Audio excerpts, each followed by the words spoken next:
dahil nga dumating na yung ating dalawang balikbayan boxes na mga dagdag, so ito na ngayon, no?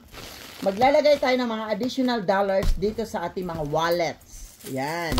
So, yung ating mga wallets na ito yung second batch of wallets na galing Amerika, no, na pinadala ko through balikbayan boxes. So, kailangan natin siyang tapusin. So, promise is always be a promise. So, ayan, tulungan tayo nila Yuri mag-open ito and then let's put the dollar in, no? Ayan, lagyan na natin ng dollar. Ano lang, tig 1 o 2 $2. Pero again mga langga, pag email to, usually tinatanong ng LBC, no, pag nawala o hindi nila sagutin, so okay lang mawala. Basta mahalaga nakita nyo na pinadala namin siya, no? Kasi baka mamaya kuhanin sa ano, di ba? Usually ayaw nila na may cash talaga sa ating mga boxes. So we'll see. Kung mawala siya, okay lang, $1 lang naman. Diba? Wala namang, hindi naman siya ganung kalaking halaga. So ayan, 1 and 2. Kasi ito, para to sa mga lucky. Char. Kinsa may makadawat ani nga mga lucky. Saan man. Hayahay. No?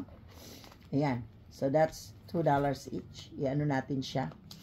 Para, kasi marami pa naman tayong dollar. Leyte na lang at saka ano na. Nakapamigay na ako sa Davao. So, Leyte na lang at saka Cebu. No? But next time, I promise, I will bring more dollars. Para marami tayong maanuhan ng souvenirs. No? Actually, it's not a souvenir. Yeah, a souvenir lang naman talaga siya para sa akin, pero pera kasi yan. So, it's actually a big help to people. If in case na gusto nilang palitan, whatever, they can do that as well. Diba? Ganun lang naman ang life natin. Whatever we have, we can share in our own little way para mas bongga. Diba? And then, dito naman tayo proceed. Mayroon pa tayong 5 na hindi nalagyan. And then, dito naman tayo sa ating tig $100 bill na wallet. No? Ito siya, mga bongga to siya talaga. I like this so much. Si bongga talaga to mga wallet na ito. Mga pambabae, you can actually put your money here at the same time. No, kasi sa Oslo, as I said, sa Oslo, we already give some money to them. Actually, karamihan sa kanila, may mga nakatanggap na, nakakuha na sila ng dollar. Marami na silang collection na dollar. So, let's give it to the places like Southern Leyte na hindi pa nakatanggap ng mga dollar. But then again, yung sa Oslo, bibigyan din natin sila ng mga ano, mga babae natin na mga active talaga. Let's give them a wallet na may dollar, no? Ganun lang naman ang life natin. We share because we can. So whatever we have here, share natin para mas maging happy ang life ng bawat isa.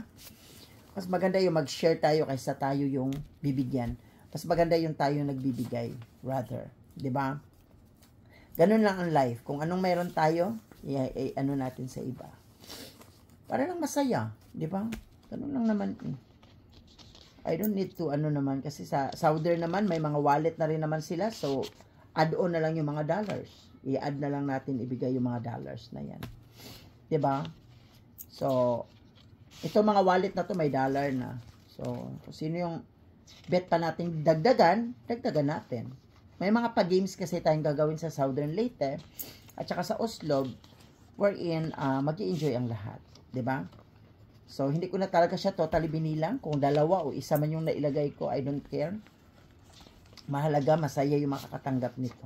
Yan, dollar for you. 'Di ba? Dollar for everyone, mga langga. 'Di ba? Para talaga sa inyo tong lahat. Second batch to. Kasi nga, nag-unbox tayo ng ating balikbayan boxes. So, yan. So, pamimigay natin lahat. And we have the last batch here. 5 more. So, tapusin natin to. Swerte yung mga lucky. Sino kaya ang makakatanggap nito? Kailangan may mga pictures kayong i-share, ha? You have to send us pictures, no? Na natanggap nyo siya. Para, di ba? Kasi ang iba naman nagpo-post naman talaga sila. Na natanggap na nila yung mga bagay na pinamimigay natin sa kanila. But then again, hindi naman yan pursahan. It's their choice if they want to say thank you or not. At least we know who they are. Sino yung magpapasalamat sa atin. At kung sino yung hindi magpapasalamat, okay lang din, no? Ang mahalaga, from the bottom of our heart, binigay natin siya ng tao sa ating puso. Na walang mga kung ano mang pag-aalinlangan, whatever. Ang importante na ibigay natin sa kanila.